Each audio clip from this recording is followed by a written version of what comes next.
Good afternoon, folks. Let's make sure.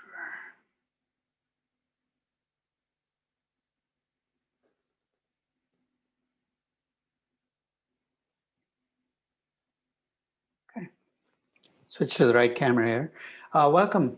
I hope you had a good weekend, and we're ready to get started. Before I start, any questions? You've been reading the case, I hope. No.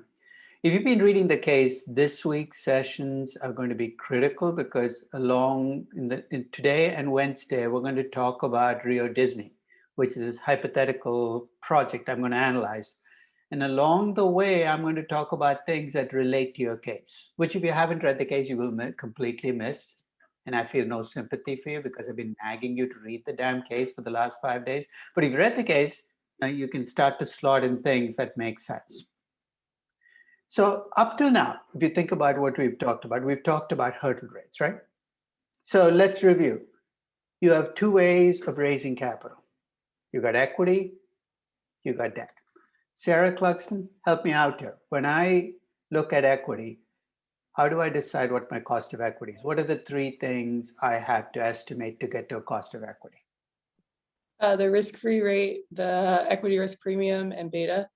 There you go. And how do I decide which risk-free rate to use? You're not off the hook yet. So what risk-free rate do I use? What drives the risk-free rate in the currency that you're looking at? Exactly. And your equity risk premium based on where you operate and your beta reflecting the businesses you're in. And Dean Sullivan, what's the cost of debt?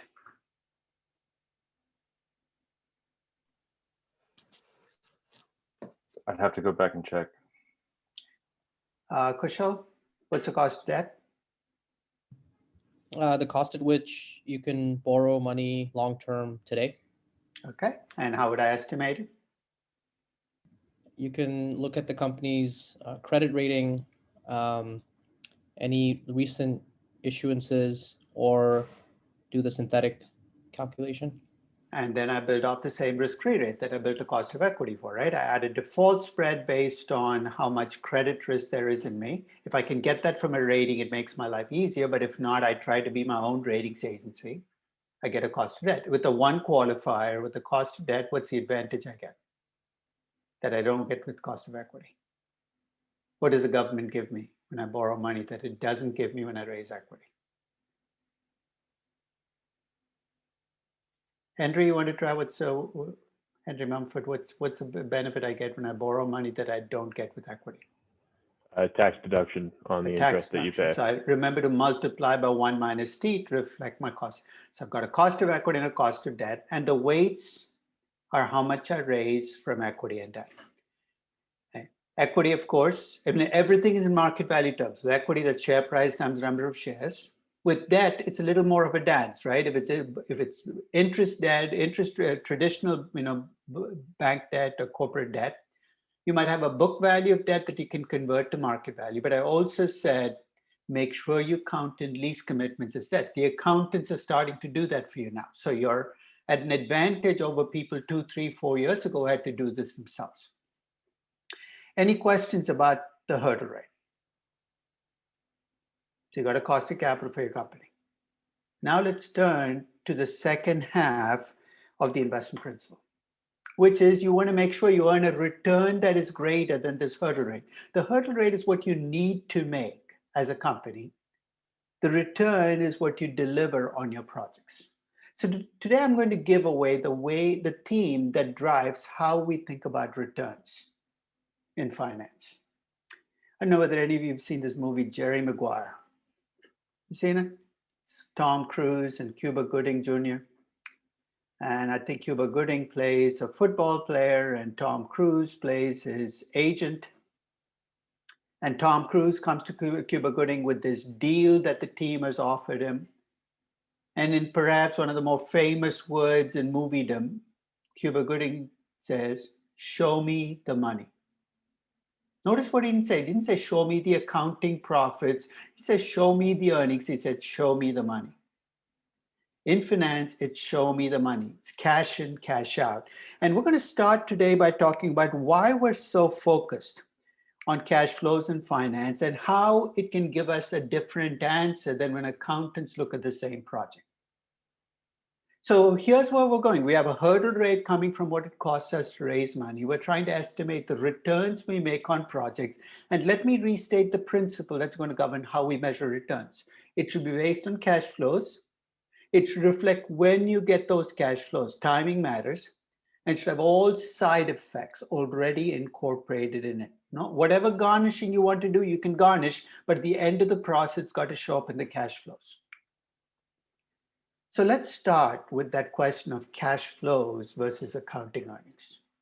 I mean, you've all taken an entire accounting class. The proverbial bottom line in accounting is the earnings number, right? Net income, earnings per share. And we spend millions of dollars for accountants to churn out those numbers. In finance, we're saying throw those numbers out. That's quite a big deal, right? So let's start by asking the question of what it is that drives accounting earnings. I'm not an accountant. And every morning I get up, I get down on my knees, I look at the sky and say, thank you, God, for not making me an accountant. But I'm glad that somebody does the dirty work for me. And when I look at accounting from the outside, I see two broad principles driving accounting. The first is the notion of accrual accounting. Gil Garcia, can you tell me what accrual accounting requires you to do? What is accrual accounting? I think it's you mark an expense or a revenue when you've actually incurred it. Exactly. Accrual accounting requires us to record transactions as they happen. You're saying, what's the big deal? Let's say I sell something on December 30th of a year, and let's have a calendar year end. December 31st is the year end. I've sold something. I haven't been paid for it yet. I've just sold it. You know what I'm required to do in accrual accounting? I have to show the revenues from that item in this year's revenues. And then I have to look for the expenses associated with those revenues, even though I might not have paid for them yet, and show them as expenses this year. If you run a company, if you run a business of any size, you're required to do accrual accounting. You know what a much more honest way of doing accounting is? It's called cash accounting. In cash accounting, here's how you record revenues. You can record revenues as you get paid. It's checkbook accounting. You look at your checkbook in the old days when you had recordings, and every time somebody paid you, say, I got paid on January 3rd, I'm going to show that income next year because I didn't get paid this year. You show revenues as you get paid and expenses as you pay them. If you run a really small business, you can use cash accounting.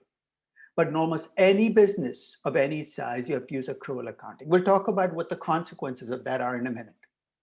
The second big deal in accounting is this breakdown of all expenditures into three groupings. The first are operating expenses. These are expenses that are creating a benefit only in the current period. Like what the material you use to produce your products is an operating expense because you spend it right now, you get the revenue right now, you're done. If you pay employees, and I hope you do, the salaries you pay are an operating expense because the products they produce are sold right away. So operating expenses are expenses designed to create benefits only in the current year. The second group of expenses are called capital expenses. Capital expenses are expenses that create benefits over many years. So a classic example would be a manufacturing company building a factory or buying equipment. You get benefits not just in the current year, but for many years. And finally, of financial expenses. These are expenses usually associated with the use of debt, interest expenses, and increasingly lease expenses because lease expenses are treated as financial expenses. And when I took my first accounting class, my accounting professor came with 3 cardboard boxes that he'd labeled operating, capital, financial. And he said, in accounting, we're religious about the way we categorize expenses. I didn't know he was lying then, but I know he's lying now.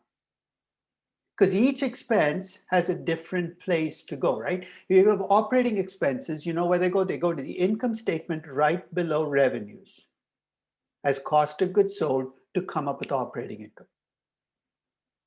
If you have capital expenses, What are you required to do in accounting? What do you do? Rather than treat them as an expense in the current year, you spread them out over many years and you write them off as depreciation or amortization. And if you have financial expenses, they show up below the operating income line to get from operating income to net income. Everything has its place. And if you believe accounting, everything is neatly tied up. For the moment, let's believe accountants. Okay, because there are things they do we know are not consistent, especially when it comes to capital and financial expenses, but let's believe them. So revenues minus operating expenses minus depreciation gives me operating income. From operating income, you subtract interest expense, you get taxable income, and then taxes and net income. Let's say you want to get from accounting earnings to cash flows. It's actually very simple. It requires only 3 adjustments. Don't let people tell you getting cash flows is complicated. Only 3 adjustments. You might have break these adjustments down to multiple parts, but here are the 3 adjustments. You've given me accounting earnings for a company or a project. To get to cash flows, the first thing I'm going to do is add back depreciation and amortization. From this moment on, I'm going to just say depreciation because I get sick and tired of saying depreciation and amortization. So just have the add-on go on. Bucky, why am I adding back depreciation and amortization?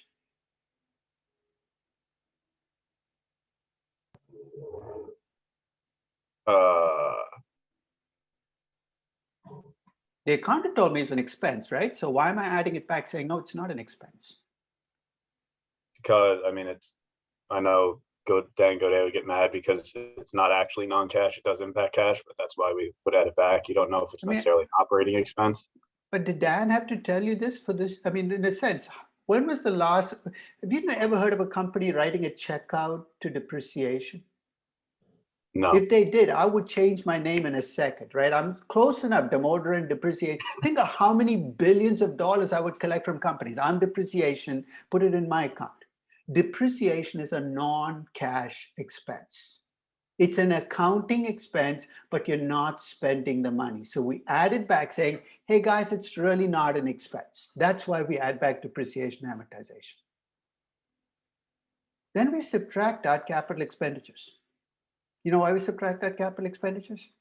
Let's say you go buy some land. The landowner says, okay, pay me. And you say, no, I don't pay for land. It's a capital expense. What's the landowner going to tell you? Hey, I don't care what your accountant tells you. You bought the land from me. I need to get paid today. The fact that your accountant spreads this expense over 10 years doesn't mean that you don't spend the money today. So we subtract out capital expenditures because you have to spend the money right now. So we add back depreciation, amortization. We subtract out capital expenditures. And there's one final adjustment. Remember what I said about accrual accounting? You sold something on December 30th. You hadn't been paid yet. I say you have to show it as revenues this year. But you haven't been paid yet, right? So on your balance sheets, what do you see as a line item reflecting that you haven't been paid yet? So you sold something, you haven't been paid. What's a line item on your balance sheet that shows that you haven't been paid? Alex? Receivables. Receivables, right? And if you haven't paid for something, it shows up as payables. And if you're using items from a previous year, it shows up as inventory. Working capital is the residue of accrual accounting. So you know what you do when you subtract out change in working capital? You're basically taking accrual earnings and making them into cash earnings. So you'll see people do this routinely, add depreciation, subtract capex, subtract change in working capital. We push them, why are you doing it? They have no idea. But now you do, you're trying to get from earnings to cash flows. So let me ask you a question. You've taken earnings, you've added depreciation, you've subtracted capex, you've subtracted change in working capital. Can the earnings and cash flows be very different? Absolutely. So here's my first question. Can you give me the type of company where the earnings will be positive, are positive, but the cash flows are negative? Dwanish, what kind of company will have positive earnings but negative cash flows? And isolate those 3 items that I just gave you because it's got to be in one of those 3 items. What kind of company will? Maybe companies like cyclicals or industrials. Okay, tell me what it is about those companies that will cause earnings to be positive and cash flows to be negative. So they may have a lot of investing in terms of property, land, and equipment. So they have a lot to. No, but wait, pause right there. Most companies that have a lot of capex also have a lot of what? They also have a lot of depreciation. So just the capex doesn't quite do it, right? Because you could be a manufacturing company, but if you have a lot of capex and a lot of depreciation, they kind of offset each other. So what's got to be true about the two, the relationship between the two for the cash flow to turn negative? The capex has to be a lot higher or a lot lower than the depreciation. Was that Because you want to go from, it's got to be a lot higher. Why? Because you add back the depreciation, you subtract the capex. So it's not just manufacturing companies, it's got to be growing companies, because only there will the capex be much higher than the depreciation. So if you take a growing company where capex is much higher than depreciation, your cash flows can very easily become negative. Carlos? I was going to say like subscription businesses, but I think I might have flipped it. It could be, right? But if you have a business with a lot of working capital needs too, and sometimes you have subscription businesses that sell subscription but don't collect until, so basically you can pay over 3 years, you can actually end up with income being positive because you sold the subscription right up front and then not quite collecting the cash flows till 2 or 3 years later. In fact, this used to be a problem with companies like Microsoft, that years they sold the upgrade, they would get this big earnings jump. And then the accountant would do all kinds of dances to kind of spread it out over time. So you can have companies where earnings are positive and cash flows can be negative. Can the reverse happen? Can you have a company with negative earnings and positive cash flows? This used to be the dream of every Asian and Latin American private company. To report a loss every year. What's the great thing about reporting a loss every year? Everybody thinks you're a loser, right? That's a bad thing. But what's a great thing about losing money every year? What do you avoid paying? Tax breaks. Taxes. Let me ask you a question.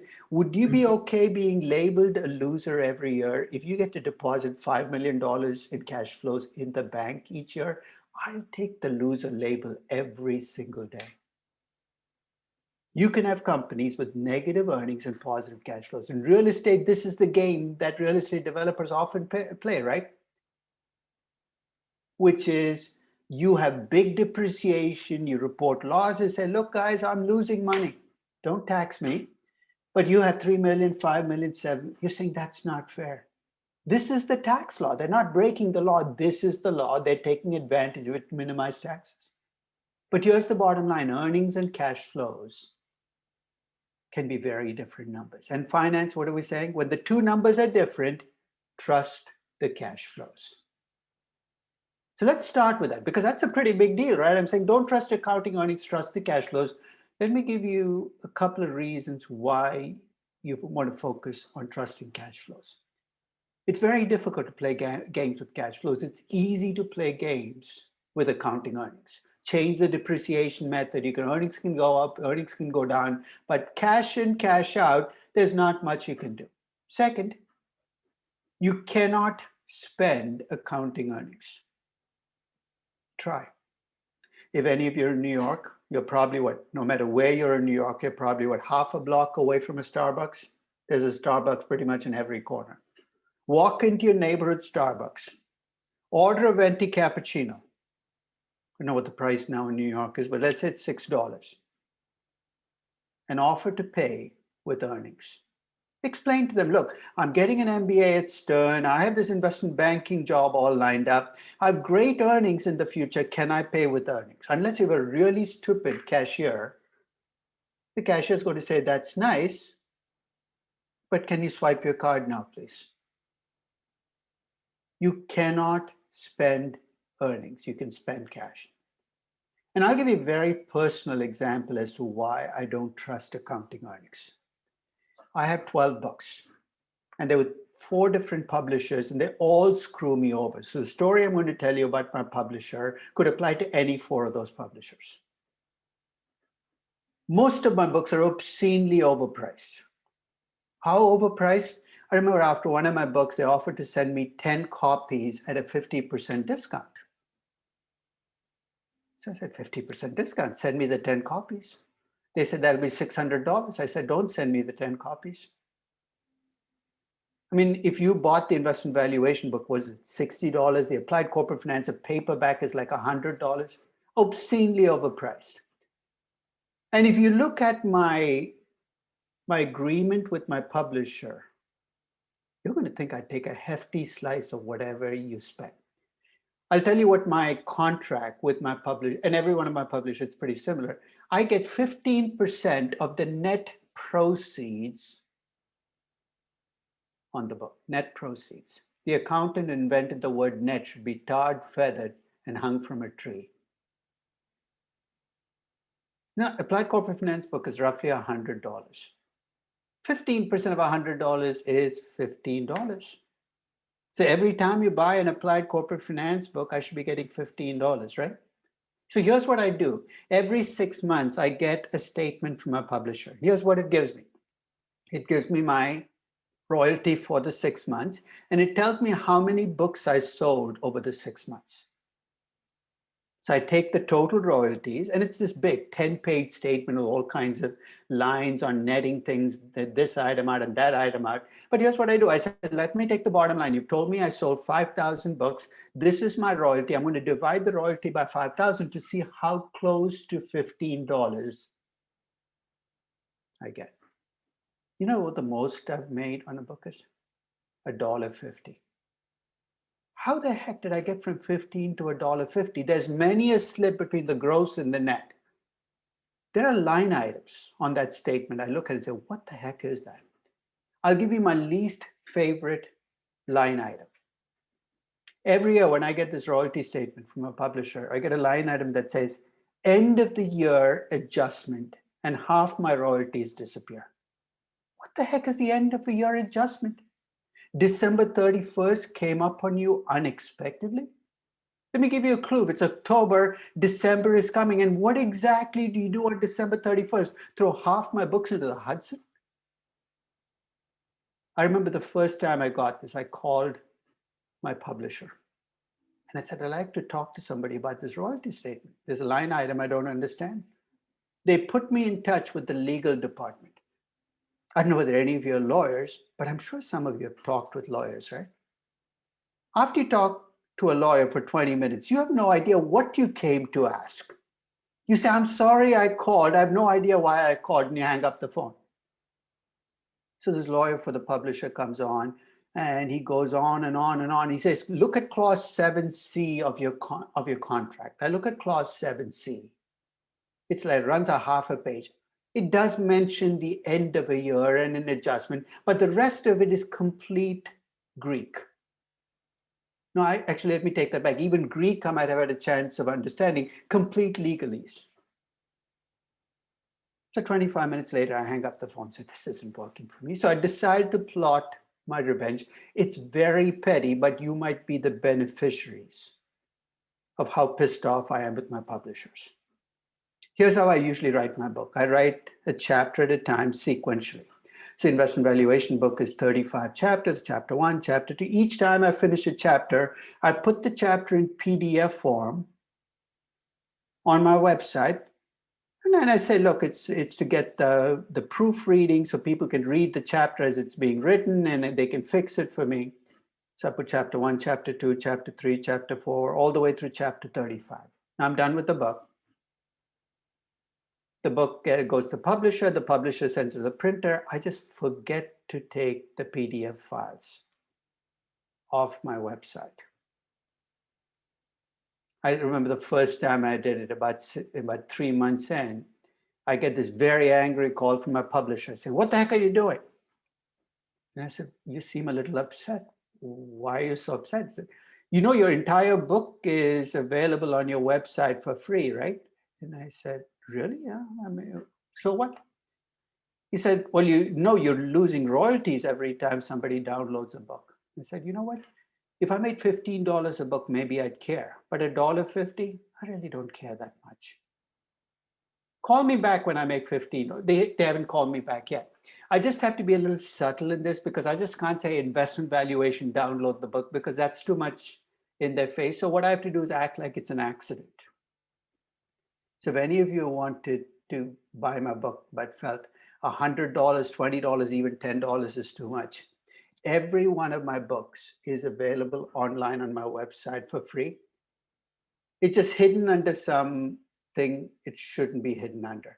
For instance, if you see a Mexican menu item, tacos, on my website, click on tacos. For all you know, there's an applied corporate finance book hiding there. It'll download entirely to your computer. You could read the book, and I can claim plausible deniability. You know how politicians say, you know, I didn't know how that happened. If you're ever tempted to trust accounting earnings, I have two words for you: Winston Groom. You heard of Winston Groom? I'd never heard of Winston Groom. He used to write some books. I guess people used to like his books, but the people who liked his books were few in numbers, kind of writing to an inside audience. But then he wrote a book called Forrest Gump. It's the early 80s.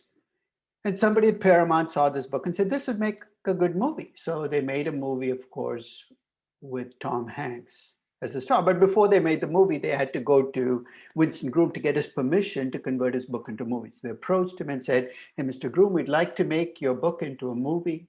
He's very flattered that somebody would want to make a book into a movie. And they said, you know, you got to sign this contract. And it's a very generous contract. It entitles you to 6% of the accounting profits on this movie. Mistake number one. Second clause says the accounting profits will be computed using studio accounting standards. Mistake number two. Winston Groom signs the contract. Mistake number three. Movie gets made, not a mistake, becomes a huge hit with Tom Hanks in it, becomes one of the 10 highest grossing movies of all time. And poor Winston's at home waiting for the check, and it doesn't come, and it doesn't come, and it doesn't come. So he finally calls Paramount and he says, where's my 6%? They said, 6% of what? That's 6% of the profits you're making on this movie. Paramount says, we're not making any money in this movie. We're losing a ton. They said, how can you be losing money on a movie which is one of the 10 highest grossing movies of all time? They said, oh, you can come in and take a look at our books. He comes in, and sure enough, in their books, they're reporting a big loss. So he looks through the line items and he sees this huge expense. He says, what is this $175 million expense? They said, it's a provision. He said, provision for what? So we haven't named the provision yet, but it's a provision for future bad movies. You know what studio accounting standards allow studios to do?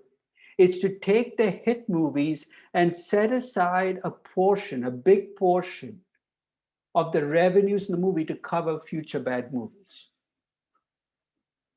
Now, this might explain some phenomena we've observed for the last few decades, which is, you know, all those Eddie Murphy movies where he's acting like a fat guy, a thin guy, a fat woman, a thin woman. I think this provision just gets really big. And at some point, the movie studio says, we've got to make 3 really bad movies really fast. Let's call Eddie and he can make them very fast. So if you're seeing a really bad movie, so whose idea was this? Maybe it's just the provision is built up too much. Let me ask you a question. Do you think Paramount made money on Forrest Gump? Of course they did. Are they reporting a loss? Yes. Is this fair? Depends on your definition of the word fair. It is the accounting laws. They followed studio accounting standards. In fact, in this case, Winston Groom sued. The court case didn't last very long. Here's what the judge did. He said, Mr. Groom, did you sign this contract? He said, yes. And he said, did you put your fate in the hands of accountants? He said, I guess so. So you got what you deserved? No, it sounds brutal, but in a sense, the minute you put your contract in terms of accounting earnings, you're in a sense asking to be taken to the cleaners. That's exactly what happened.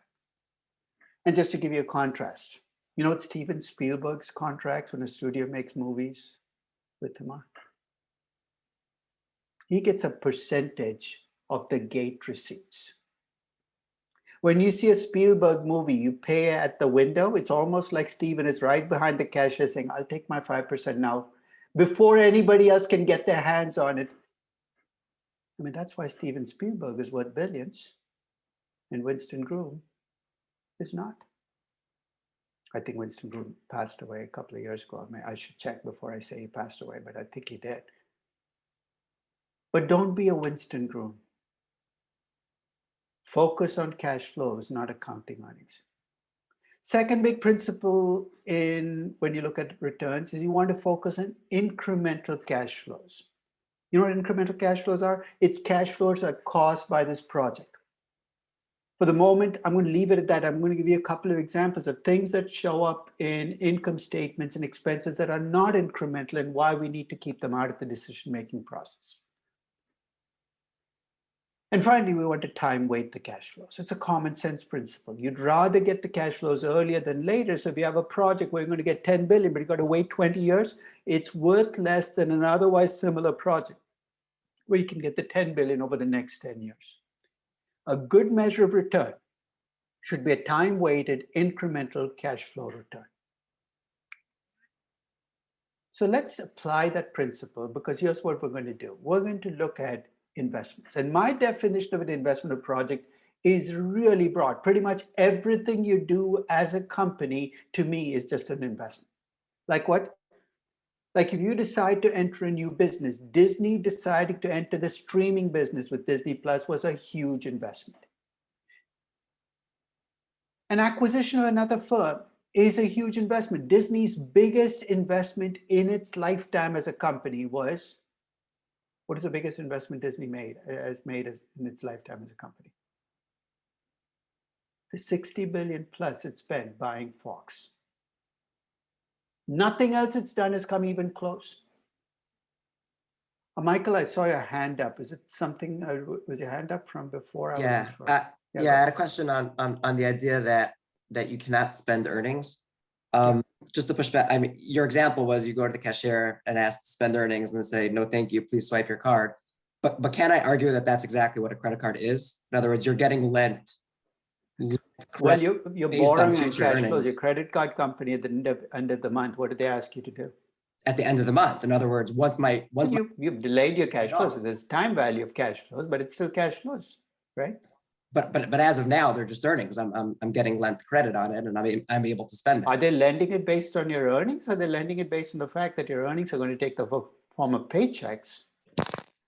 I mean, ultimately, so you can delay your cash flow, but ultimately your earnings have to be cash flows. So if you're getting earnings in the form of, I mean, you could get earnings in the form of, options. I'd be crazy as a credit card company to be giving you a big credit card advance if all you have are options and you don't get any cash flows in each month. So earnings ultimately might be cash flows, they might not be, right? So when you think about spending money, eventually, if you can prove to me your earnings will get cash flows, maybe you can borrow against those future cash flows, but I'm still lending against cash flows. I'm not lending against earnings.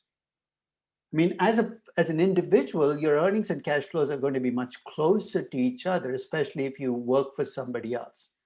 But as a business, the two numbers can be very, very divergent. You can have profitable companies which have very little in cash flows, and not companies that don't make much money, which are very, very rich in cash flows. And I'm much more willing to lend to the latter over the former. So everything is an investment. Acquisitions of companies are an investment. A decision of what inventory to carry in a store is an investment.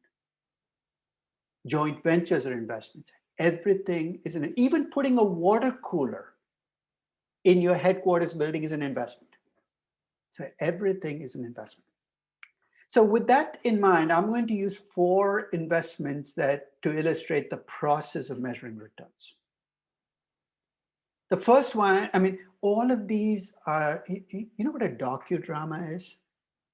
This is like those Netflix series they create where they take something that has actually happened and then they create, not Tiger King is an actual mockumentary, but a docudrama, you take a story that's in the news and then you make a movie around the story. It's loosely based on facts. These are docu-projects.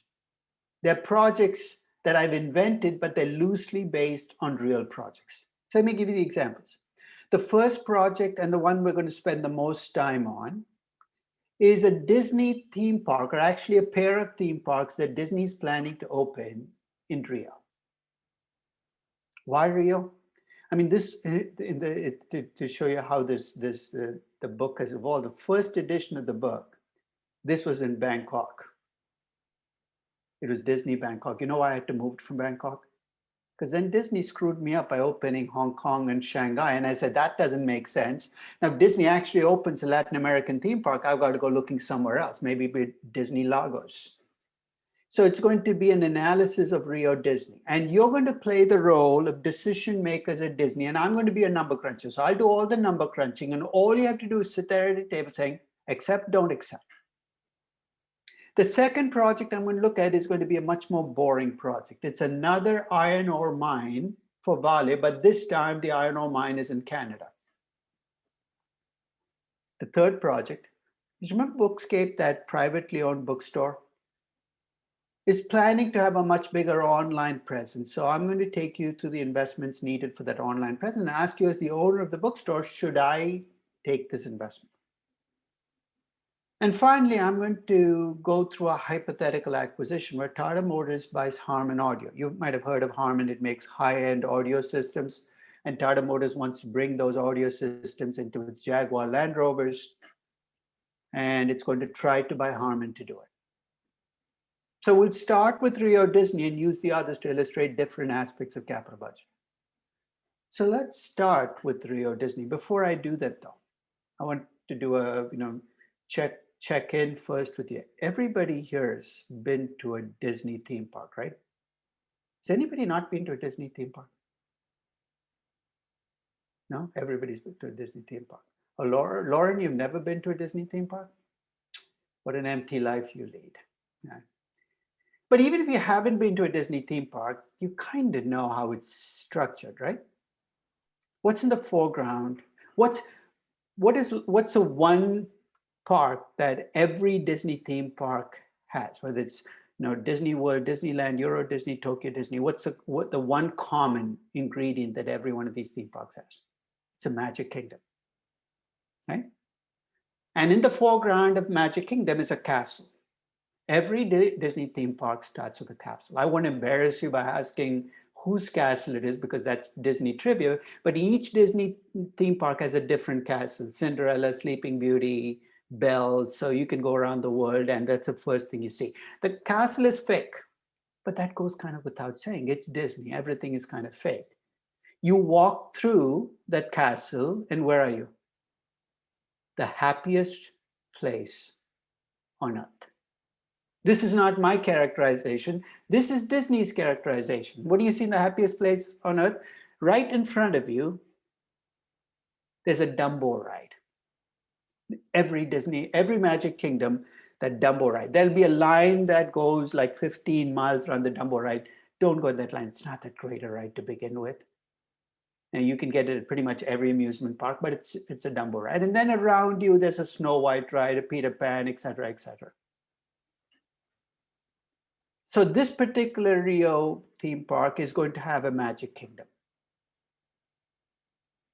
But there's also going to be a second, and that Magic Kingdom is going to take a year to build and be open to the public 1 year from now. Timing is critical because earnings and cash flows, it depends on when you get them. So it'll take a year to build this Magic Kingdom. The second theme park in Rio is going to be a variant on Epcot. You guys ever been to Epcot? To me, it is one of the scariest places in the world to be. Because Disney claims to have built the entire world around an artificial lake. If you've been to Orlando, it's the entire world. And the way Disney visualizes the world is every part of the world, it'll take a country, it'll have a pavilion for the country and a restaurant. So it'll be a German pavilion, German restaurant. They're big on eating. So you eat your way around the world in about 3 hours without ever leaving Orlando. So the first theme park is going to be a Magic Kingdom. A year to build, be open at the start of the second year. The Epcot variation in Rio is going to be a little trickier. It requires more infrastructure. It'll take the second and the third year to build and be open at the start of the fourth year. Initially, I'm going to cheat and give you all the numbers in US dollars. Do you see why that's cheating? If this is actually a Rio Disney theme park, you should be getting your earnings and cash flows in what currency? In Brazilian reais. I'm going to cheat and give it to you all in US dollars because as decision makers sitting in Burbank, which is probably where you're sitting, you're more used to looking at things in dollar terms, and I'm going to accommodate that. So let me give you the details of this theme park. First, Disney has already spent, keyword there is already spent, $500 million doing the research, the background, lining up the rights for the theme park. They've already spent $500 million. Let me add to that. They're not going to get this money back if you decide not to open this theme park. If you look at the Magic Kingdom, it's going to cost $3 billion, $2 billion upfront and $1 billion more over the next year to build. And the Epcot theme park is going to cost another $1.5 billion, with $1 billion spent at the end of the second year and $500 million in the third year. So you can already see that this theme park is going to get built over 3 years, and it's going to cost an extra $4.5 billion. This $4.5 billion will be treated as a capex, as it rightly should, and it's going to get depreciated. And I'm going to give you the depreciation schedule that's going to drive the depreciation from this theme park. In the old days, companies used to get to pick their depreciation schedules. You'd have some of the double digit. So if you look at accounting books, there are like 10 different depreciation methods. Increasingly, the IRS has removed that discretion. So now once you invest in something, you go to the IRS schedule, it says you have 20 years, this is how much depreciation you get each year. And I'm going to give you that schedule. So that's my big investment to get the theme park off the ground. Now I'm going to give you the key assumptions that drive the numbers of this theme park. Now, let's suppose that remember, I'm doing this from scratch, right? Your top management said, let's buy a Rio Disney theme park. I have nothing. I have an empty spreadsheet in front of me. So let me ask you a question. This is kind of a generic question when you have to do project analysis. How would I go about populating the spreadsheet? You know what I mean by populating? How do I decide how much revenue to give a theme park in a part of the world I've never built a theme park in? What would I look at to come up with at least rough judgments on how much the revenues will be? What do you think I looked at? Shreya? You could estimate how many people you think would come to the theme park, and that would give you your revenue. Am I doing it with a blank slate? Is it? No, let me reframe the question. Is this the first theme park Disney has built? No. No. So you could take a comparable theme park in. I know that Rio is very different from the rest of the world, but I have the numbers for Orlando. I have the numbers for Anaheim. I have the numbers. I mean, remember, Anaheim's been around 55 years, or no, Orlando's been around 40 years. I have Euro Disney, Tokyo Disney. So, you know, what, and if I were doing this today, I'd have Shanghai Disney and Hong Kong Disney as well. So in this case, the estimates I'm making are based upon what I already have in the ground. Jeremy, oh, that's what you were going to say. Okay. Yeah, similar. And so you could look at other besides the other cities where you built them, you could look at certain tourist numbers. How many? You could also look at the population of Latin America, because remember, many of those people used to come to Orlando, right? Because you have a sense this is not the first thing. So you're not starting with a blank spreadsheet and just making up stuff. Now, the reason I bring that up is it drives me crazy when people say this is speculation. Talking about anything about the future. Of course, everything is speculation. You're making an informed judgment. I think that's a better way of reporting it. Are you going to be wrong 100% of the time? But you're building off what you already know. So here's what I see. I see no revenues in year one. Why? Because I'm still building the damn theme park. Maybe I could have been creative and opened it up for observation. People who come and watch the construction. I wasn't thinking clearly. So no revenues in year one. And then the revenues build up, and it takes a few years for the revenues to build up. And notice that the Epcot theme park doesn't even come into play until year 4 when it opens. And over time, the revenues go from $1 billion in year 2 to almost 5 billion or 4.7 billion in year 10. But that's revenues not just from the theme park, but also from the resort properties. You know, one of the ones I'm talking about, the hotels that Disney builds around the theme park.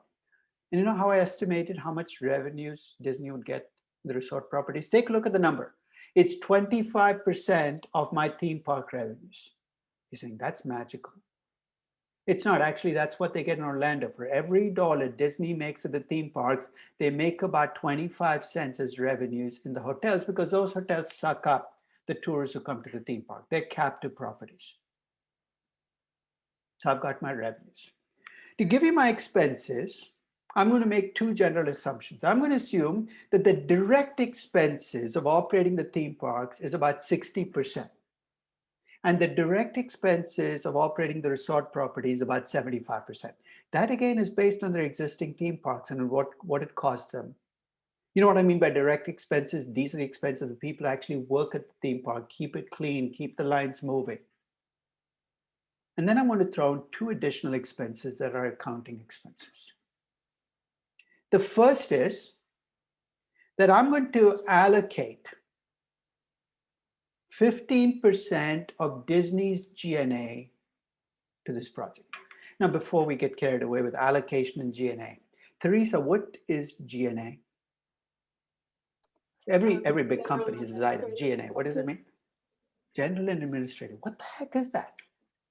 General and administrative. Sounds like a fuzzy thing, but it's billions of dollars. What goes in there? Shreya? It's stuff like the CEO salary and the people who sort of look after the Very company as a cynical whole. view of the CEO, but I agree. They've got to go somewhere. Okay? Let's face it, many of you worked at big companies before you came back to business school, right? But remember the company you worked for, let's say it was in this big building, it had 15 floors. I guarantee almost every company, there are at least 2 floors on that 15-floor building. We have no idea what people do. Usually they have titles like strategic planning or words like that. You have no idea. People come in, they're very well dressed, they leave at the end of every day. You have absolutely no idea what they do. But this much you know, they've never generated $1 in actual revenues for the company. They're pure costs. And that drives accountants crazy. So you know what they do? They gather together all these costs of people who, and let's face it, the CEO is part of those costs, right? No CEO gets on the phone and tries to sell things, especially in a large company. You gather all those costs, and as accountants, here's what you do. You go looking for a place to attach those costs. So if you're a division with a lot of revenues, you know what the accountant does? He says, hey, you guys, you got a lot of revenues, right? And once you admit to the fact that you have a lot of revenue, you say, oh, why don't you take 2 billion of these costs? You say, no, I don't want them. No, it's not a choice. That's what allocated G&A is. It's expenses in search of revenues. And guess what? The accountant's eyes lit up the minute they saw this theme park saying, you know what? You have revenues. That's good. We're going to allocate some G&A to you. But let me add to that G&A assumption. 2/3 of those expenses have nothing, absolutely nothing to do with this theme park. There's some guy in Burbank doing strategic planning or auditing. His salary is being allocated. And let's face it, if this theme park were not taken, he's not going to get fired. That expense is just going to get moved somewhere else. File that away, because later on we're going to come and ask, what should I do about these allocated expenses? And I've given you a clue as to what you want to think about. The other accounting expense, of course, is depreciation. I promised you that I would give you this, and I'm going to give it to you. So this is the percentage of your capital expenditure. So if you look at the second column, this is the percentage of your capital expenditure that you're going to depreciate each year. It comes right from the IRS schedule. So you have very little play in this. You're saying, what's that second column? If I build a theme park, and I leave every ride as is. I never replace a ride. I don't update it. You know what the theme park is going to look like in about 3 to 4 years? It's going to look like crap. And after about 6 years, half the rides are going to be broken. Do you know what I'm doing? I'm putting money back into the theme park. Not because I want to, but if I don't do it, there will be no revenues by the time I get to year 6. Because who wants to come into a broken down theme park where half the rides are not working? It's called capital maintenance. It's not just regular maintenance, it's capital maintenance because you're replacing entire rides. If you go to Disney, sometimes you see an entire ride shut off for like a year and a half, and then it comes back as a new iteration, new ride. That's capital maintenance. You've spent millions of dollars doing it. California Adventure has gone through more capital maintenance than any Disney theme park. If any of you went to California Adventure, which is the theme park in Disneyland, Anaheim, early on was created as kind of a California amusement park. It looked more like a Six Flags than a Disney theme park. A lot of roller coaster rides. But over the last 20 years, Disney has invested hundreds of millions of dollars trying to make it more like a regular Disney theme park. In fact, that's where they put the Avengers section, the Toy Story, Cars Land. So basically, they built it up. That's capital maintenance. You're saying, why is it, and I'll give you two things. You're saying, why is it stated as a % of depreciation? Because depreciation is cash that I have, because it's, remember I added back depreciation. Early on, I'm putting some of the depreciation back to maintain assets, but as the assets get older and older, I've got to put more and more. And I'm actually telling you something about what happens to year 10 with that pattern, right? Notice I'm investing more. In fact, in year 10, I'm investing more than ever before. So what does it tell you about what I plan to do to this theme park after year 10? If I plan to shut it down, why would I put money back in at the end of year 10? So I'm telling you that I'm planning to keep this theme park open beyond year 10, even though you might see only 10 years of numbers. Final set of assumptions. There's not much working capital needs, but every year Disney has to require some working capital, inventory, receivables. And I'm going to give it to you as a % of revenues. Usually when you see working capital be stated either as a % of revenues or a % of cost of goods sold, I'm just giving it to you as a % of revenues. It's going to be 5% of revenues. And that investment has to be made at the end of each year. You're wondering why I'm making such a fixation about timing. The way cash flows affect your values by where they are in time. So I'm telling you when the working capital investment has to be made at the end of each year. And the marginal tax rate at which additional investments that Disney makes will get taxed is 36.1%. So I've given you information on capital expenditures, operating, basically you've all the assumptions you need to start to project out the numbers. So ready? I'm going to be a number cruncher, and you can look over my shoulder as I estimate the numbers for this theme park. The first thing I want to figure out, so to start with, I'm going to wear my accounting hat. I'm going to behave like an accountant and do everything in accounting terms, and then we'll leave the accounting behind us. So let's start by looking at the accounting numbers on this project. As an accountant, I want to see how much capital I've invested in this project. It's a project. It's a standalone project. Here's how I estimate capital. Remember, every time I make a capital expenditure, that's capital invested. That's book value of the project. So if you look at this, the $500 million I've already invested plus the $2 billion that I invest right off goes into my starting capital investment, $2.5 billion. Every time I bring in additional CapEx, that number will go up. Every time I have depreciation, that number will go down. So every year I track how much depreciation I have, how much additional CapEx. And if you look at the book value of fixed assets, that reflects the capital invested in fixed assets in this theme park. It starts at $2 billion and it ends at close to $4 billion. Why? Because I'm doing all that capital maintenance along the way. So the only things that affect the book value fixed assets is capital expenditures you make and depreciation. But remember, when you have money tied up in working capital, it's also capital invested. And every year I keep track of how much capital you've invested in working capital. And that's basically what you see starting in year 2. That's 5% of revenues. It climbs over time. So over time, that working capital is also added on to my fixed assets. My total capital invested in this project starts at 2.5 billion, ends at 4.2 billion. So as an accountant, here's a question I'm going to ask. Am I making enough earnings, because accountants think in terms of earnings, to justify having that much capital invested in this project? Let me pause and open up for questions on estimating capital for a project. This is not like estimating capital invested for a whole company. So if any of you come from valuation backgrounds and used to computing return on capital in companies, let that go. This is a project. And the project capital invested is estimated much more directly based on capital expenditures and depreciation. If there's only working capital, that augments the invested capital. No questions?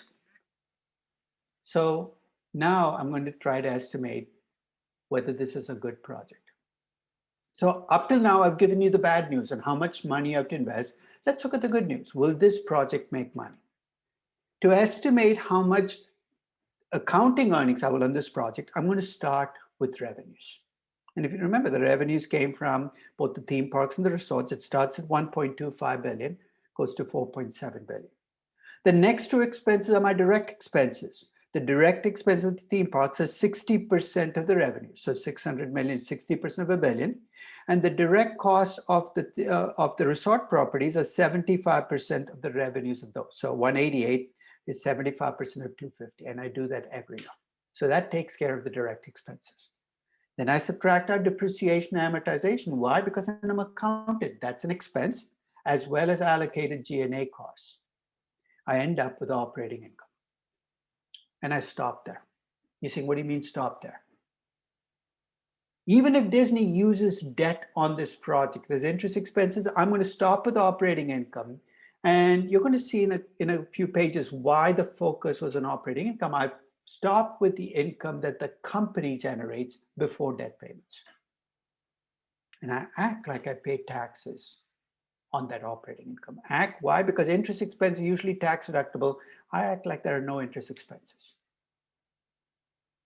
The 36.1% tax rate. But there's a little bit of a glitch here, right? If you look at year 1 and 2, I have losses. And it looks like I'm paying negative taxes. So when you take year 1, you see a $50 million loss, and you see minus 18 million as taxes. Calvin, what am I assuming that Disney is going to be able to do in year 1? When I show you that minus 18 million? Defer tax payments? If I defer taxes, I should have a zero tax there, right? And then I should show the tax savings in future years. It's true, there are two things I can do with losses. One is carry them forward and use them on profits in future years. And if I'm a standalone company, that's the only thing I can do. But if this is a project of a much bigger company, what's a much better use of that loss? What's the other thing I can do? The loss is tax deductible. Yeah, there are tax rates. So I'll take it against income I make on other businesses.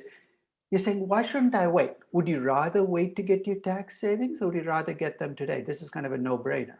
Time value, you don't even need to bring in time value of money. They're taking the tax savings right away because this is a project for a much larger company. So don't sit there making life more complicated for yourself by carrying forward losses and doing the strange things we often do as companies. This is a money-losing project for a money-making company. You're always going to claim the tax benefit right away. So years 1 and 2, you have tax losses. You have losses, you claim tax benefits, and then you start to make money, and I paid 36.1%. Why? Because this project is at the margin. It's going to get taxed at the margin. I'm using my marginal tax rate. So now I'm ready to pull these numbers together. You ask me, is this a good project? I think like an accountant. How do accountants look at things? They look at earnings as what you make on the project. They look at book value as what you invest in the project. I take your after-tax operating income and I divide by the book value of capital. Book value of capital includes that fixed assets and working capital we talked about. So we look at year 1. I have minus 32 million after-tax operating income, book value of capital of 3.45 billion. I get a return on capital of minus 1.07%. Now, if you want to get fancy and use an average capital, because the argument is if the ending book capital is 3,450 and the starting is only 3,000, your average is somewhere in the middle. Be my guest, it's certainly not going to make a big deal. The return on capital is going to be slightly higher. But if you look over the 10 years, and you do this every year, notice a couple of things. One is, as you go through time, your return on capital is climbing. This will almost always be the case with projects, is as they age, their accounting returns will get better. You know why?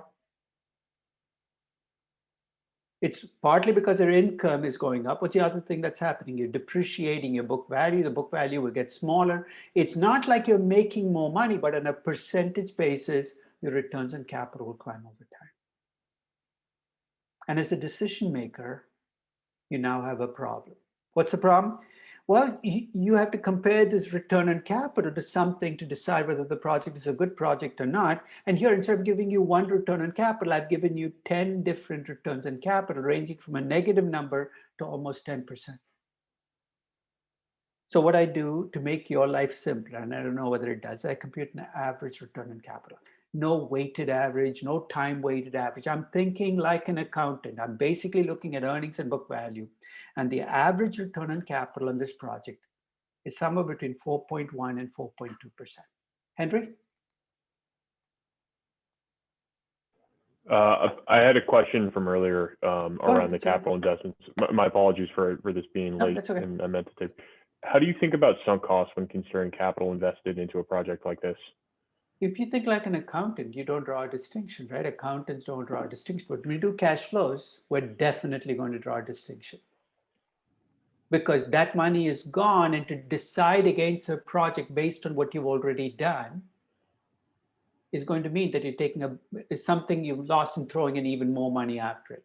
But from an accounting perspective, I don't care. It's a sunk cost. It's not a big deal to me. It's actually money. So it's part of book capital. I'm actually going to show you a way to do an incremental return on capital. So this is like an accountant who's got a little bit of good sense now, saying, hey, maybe I should include, and there you would take sunk costs out of not just the investment, but also out of your earnings. There are some costs in my earnings, especially allocated G&A, where you can argue the same argument you use for sunk costs can be applied in a different way, say maybe I shouldn't be counting those. So we'll talk about incremental returns on capital, but this is a true accounting return on capital where I don't draw that distinction. Thank you. Shreya? I had a question about the tax treatment on the previous slide. Is it not an inconsistency if we are looking at the capital used for just this project when we're computing our returns, but we are taking the benefit of this tax loss and applying it to other projects and revenue earned from outside this project? And in that case, wouldn't a tax return actually be a bit more akin to a refund? If you didn't take this project, would you be able to get that tax savings? No. That's your answer, right? It's an incremental effect. That's the essence of an incremental cash flow. Whatever this project does to the whole company, the incremental effect has to be counted in. If you try to sell this project to somebody who doesn't have a company, you're right, they would pay you less. But you know what that tells me? Don't sell the project to somebody without the profits, because you're selling it to somebody who doesn't get that same benefit. So you're right, it is an effect that is created by the project, but it's also an incremental effect. If you are able to get this tax savings by yourself without taking this project, that's a different problem. But because you need to take this project to get those tax savings, no, I don't think it's an inconsistency. I can live with it. Okay. Got it. Thank you. Yes, I was just thinking, why will you stop at year 10, even as an accountant? I'm going to come back and ask you the same question. Why did I stop in year 10? Why didn't I go to year 12? Why didn't I go to year 15? I mean, first face it, do we have to stop at some point? Yeah, from a spreadsheet perspective, you can't keep pushing it out, right? Yeah. So I had to stop somewhere. Do you know that half of all US projects have a 10-year life? You know why? I'll give you a very cynical view of why. It's what fits well going landscape on Excel on one page. You're saying that makes no sense? Can you believe, you've all had this experience. You know how infuriating it is when you have a year that keeps popping up in a fresh page. Now, of course, you can shrink to fit, but before you had shrink to fit, 10 years was what fit comfortably landscape. There is no good reason. We just arbitrarily stopped it. And that's a good point, because if I went to 12 years, what are you noticing about the return on capital as I keep extending it? It keeps It's going increasing. up. So And in fact, I'm going to come, and this is one of the problems with accounting returns on capital is there's no easy way to deal with the fact that I've arbitrarily stopped. With cash flows, there is a way. But with accounting earnings, it is what it is. In fact, let's isolate that 4.18% return on capital.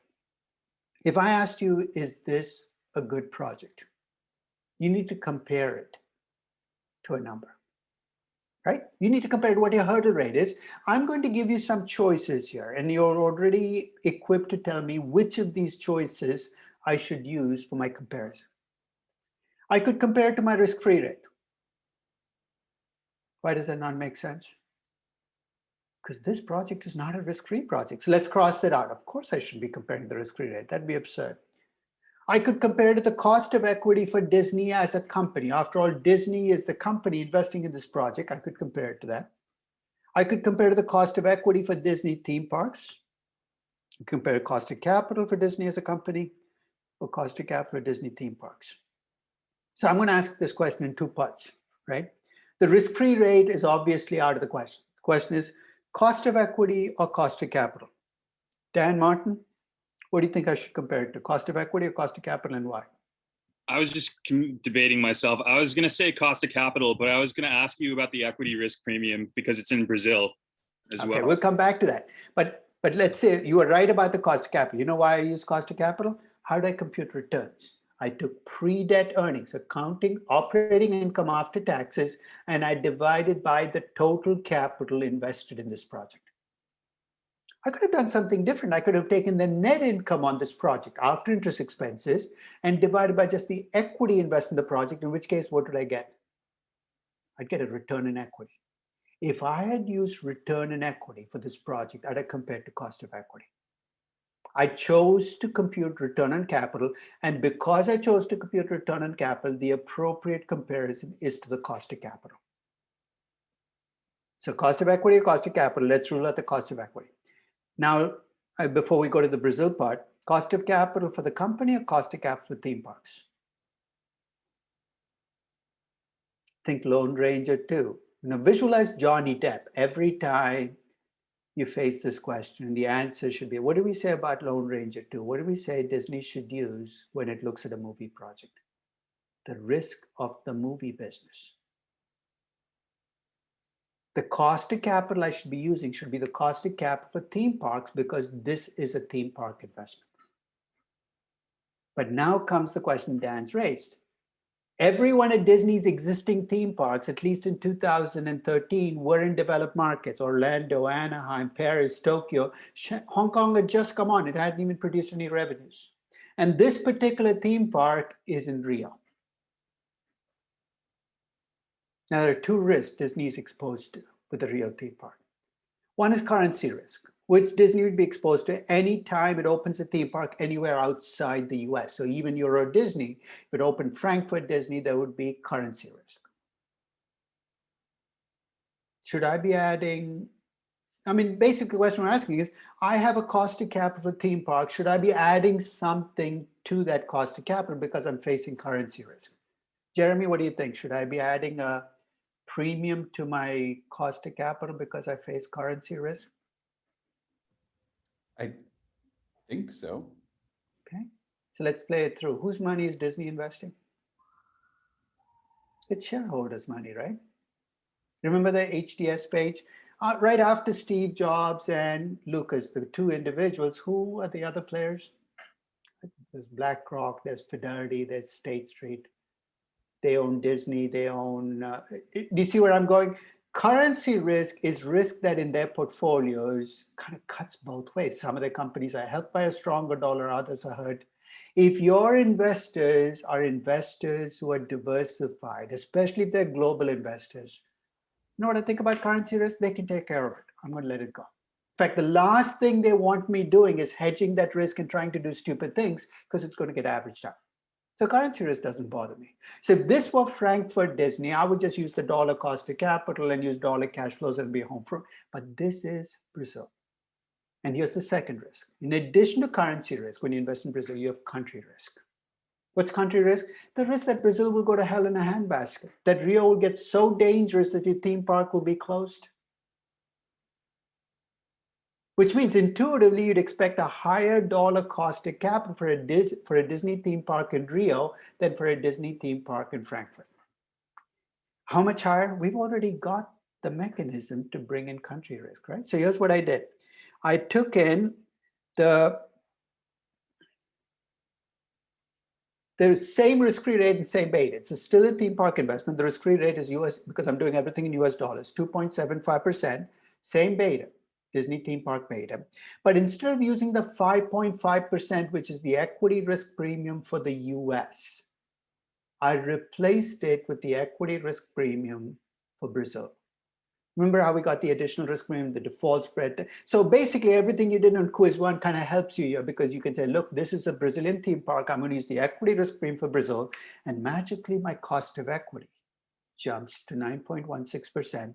And my cost of capital, instead of being 6.62%, which is what I had earlier, is now a much higher number. That extra 1.8% I'm charging is not for currency risk. Let me emphasize that again. It's for country risk. Which means if you're a developed market company investing in a lot of emerging market projects, that cost of capital will be higher. Jeremy? When you say country risk, you gave the example of like Brazil might get so dangerous that people won't go. And if people don't go, they won't buy tickets and you won't make money. Exactly. But is it also that like it's dangerous to operate in that country? The ports may hold your metal, Everything, right? Anything that affects your economic operations. So let's say it gets dangerous, and the way you protect yourself is you hire your own security guards, right? You put in additional layers of insurance.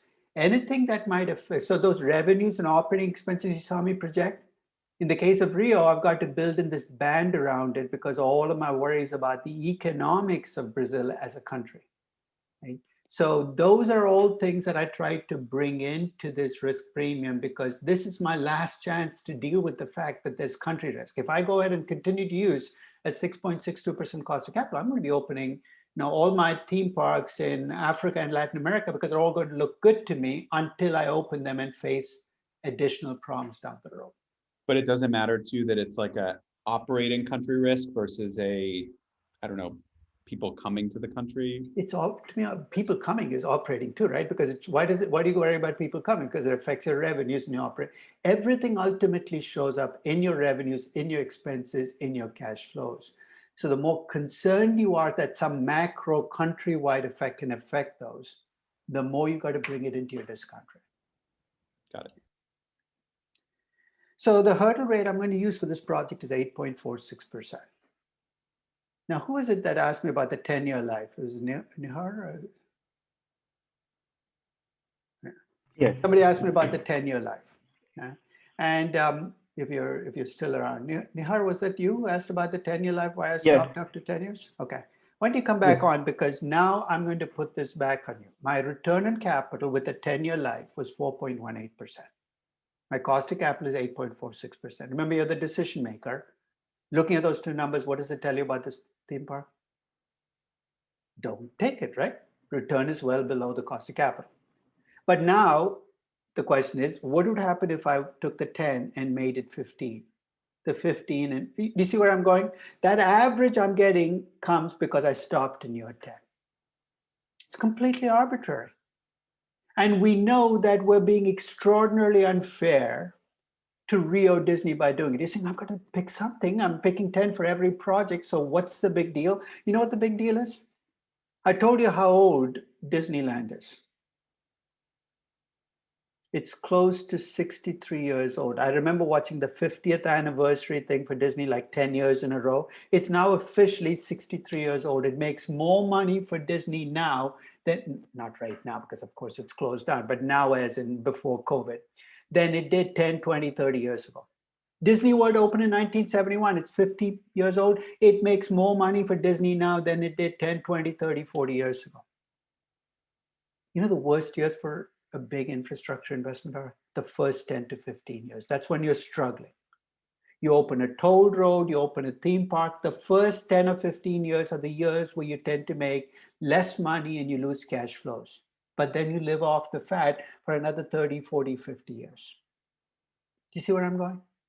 By cutting this project after 10 years, I'm in a sense killing this project just as it starts to deliver cash flows. And that's not fair.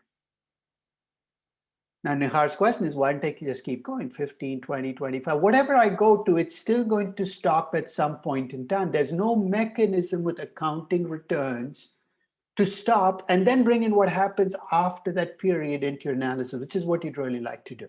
With cash flows, there is. With accounting returns, you got to stop and take the average over that period. So what I'm trying to do is ask you not to make your decision to reject this part quickly, because I want to kind of take these accounting earnings and try to make them more meaningful. Because you think about it, take return on invested capital. What was our measure of a good measure of returns? It had to be based on cash flows, had to be incremental, it had to be time weighted. An accounting return on capital is about as far as you can get from that ideal, right? It's based on earnings, not cash flows. It doesn't time weight them, and it's not incremental. So you're saying, why do we waste our time talking about return on invested capital? Because half of all projects around the world are still accepted or rejected based on accounting returns, ROE, ROIC. And I want to kind of show you the kind of the underbelly of these approaches, because they all have exactly the limitations we talked about with this Disney theme park return on capital. But the return on invested capital is a useful metric. It's a flawed metric, but it's a useful metric. And analysts around the world use it, not so much to judge companies, but to judge entire companies. Remember that early on in this class, I showed you a financial balance sheet, where I showed you that the value of a company comes from both existing investments and growth assets. So each of your companies has existing investments. I think it's a pretty legitimate question to stop and ask, are my company's existing investments good or bad investments? You're saying if they took them, they must be good. They might have been good when they took them, they might not be good anymore. And here's a simplistic way of answering that question. Notice the word I use, simplistic. It is incredibly simplistic because it takes a shortcut. What if I took the entire after-tax operating income for the company? In the case of Disney, that's $6.92 billion. And remember, for the company, I can compute invested capital by looking at the balance sheet. If I take the book value of debt, the only place in finance we use book values, plus book value of equity minus cash, I get a book value of invested capital in Disney. It's just $54.9 billion. You divide the after-tax operating income by that invested capital, the return on capital I get for Disney is 12.61%. Saying, what am I going to do with that? Remember earlier we computed a cost of cap for Disney as a company by doing that bottom-up beta, all that. 7.81%. If I trust the accountant, that's a big if, it looks like Disney is making about 12.6% on its projects, which works out to an excess return over and above its cost of capital of 4.8%. In fact, 4 of my 5 companies are earning excess returns on capital in excess of cost of capital. Now, part of you is saying, why are we wasting our time? Isn't this going to be true for almost every company? I wish it were. Because if you look, and I'll come back to this page, but if you look across the world at the start of 2021, here's what I do at the start of every year. I take every publicly traded company and I do what I did for Disney. Compute the return on capital, compute the cost of capital, take the difference. At the start of 2020, 62.1% of all companies globally earned a return on capital less than their cost of capital. Let me repeat that again. 62% of companies globally, and this is 46,000 publicly traded companies, 62% of those companies earn a return on capital less than the cost of capital. You know what I'm setting you up for, right? When you take your company, on your project, you compute the return on capital. Don't be shocked if you get a return on capital less than the cost of capital. In fact, that's more the rule than the exception. 62% of companies. And in fact, you look across the world, there isn't a single part of the world, not one, where more than 50% of companies earn more than their cost of capital. In every part of the world, it turns out that less than 50% earn more than their cost of capital. The only caveat I would offer here is all of this is based on that accounting return on capital. It's an accounting number, right? And I told you this is the only place in finance where we use book values. And that's scary because everything accountants do to either book value or earnings will affect your return on invested capital. They take a big write-off, the year after your return on capital will jump because your invested capital will go down. So all I'm saying is be cautious when you compute the return on capital for your company in 2020. It reflects the operating income and invested capital that year. And to the extent that accountants have been active in this company, who knows what it's truly measuring. So what I'd like you to do, and this is actually, once you do this for your company, you can set the project aside for about 3 weeks because there are about 3 weeks before you come back to the project and start doing the next part. This will take you through roughly halfway through the project if you can do the return on capital for your company. And it's a very simple calculation. After-tax operating income, book value of debt plus equity minus cash, but it'll give you a sense at least of whether your company is earning more or less than the cost of capital. And if it is, here's what I want you to stop and ask. Why? You know what I mean by why? When I ask this question for Disney and say, why is it making more than 4.8% more than the cost of capital? Josh, what's the answer? Why does Disney make more than its cost of capital?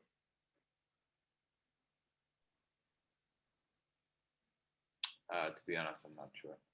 It's got to be something special, right? Because if everybody could do it, there wouldn't be. And with Disney, it's actually one of the easiest companies to start nailing down what it does differently. I mean, to begin with, there's a mouse. Not exactly replicable, right? 70 years of playing with people's heads. There's only one Mickey Mouse. On top of that, you've got Pixar and Marvel, which are studios that are almost impossible to replicate.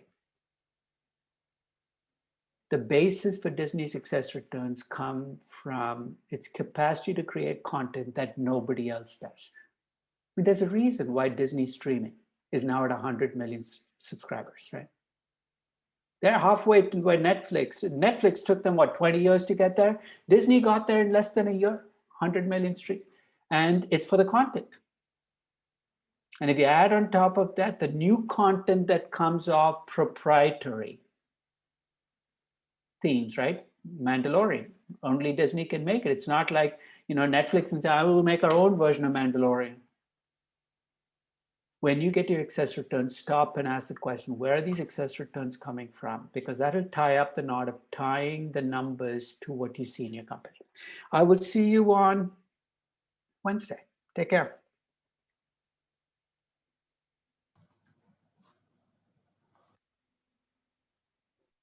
Professor, just on the EBIT times 1 minus T, are we using the marginal tax rate for the country? For EBIT, no, just for that you can use an effective tax, but if you did use the marginal tax rate, it's fine. Because basically it's an assumption about the future. So we had a 1-year drop in tax rate, rise in tax rate. You don't want to punish this company by saying you're taking terrible projects just because they had a 38% tax rate last year. Okay. So I would say in your case, I would just use the marginal tax rate. Okay, awesome. Thank you.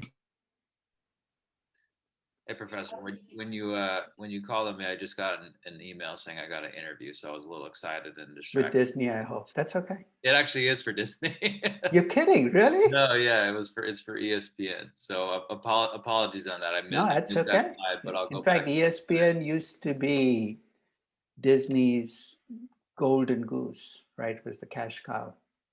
And as you know, ESPN's challenge has been that it's tied so closely to cable that everything bad that happens to cable has been affecting ESPN. So ESPN right now, that's their big challenge, is how do you get rid of the golden handcuffs? Because they make huge amounts of money from their cable link. So good luck. Is it for Bristol or is it for This LA? one's for New York City. For New York City, okay. Yeah, but I know they spend a ton of money. I think they just spent like $2-some billion for the new football rights. So I don't know. But Because yeah, they want to become a streaming giant. They want to become a separate streaming service, which they will become the sports streaming service, which is a huge business if they can kind of streamline their way. The problem is it's a very expensive business because you think about NFL and college football and think of how much it costs to get the rights. And they also have a mess on their hands with when they bought Fox. They bought these college football conferences where you have they're both dual rights. So they'll have to work their way through. Good luck. So thank you very much. Yeah, I just wanted to. You're welcome. That's okay. All right. Bye-bye.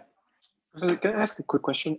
Sure. When we were talking about the Disney example, and we were talking about side effects, right? When we were looking at these hurdle rates, do we care that opening up a Rio theme park would cannibalize, Orlando, because all Latin Americans might go to Rio? We do, okay. Right? And the question is it cannibalization that somebody else can do to you? If the answer is no, then you got to build in the cannibalization to your cash flows. If that cannibalization would happen anyway, then in a sense, you got to be more careful because if you build it and don't open the theme park, then a competitor will cannibalize you. That's why Starbucks, I mean, I'll wager that Starbucks is a big issue because every Starbucks gets 30% of its revenues from the next closest Starbucks, right? Yeah. And it can get you into serious trouble if you're a company and you constantly are cannibalizing yourself. Sure. Thank you.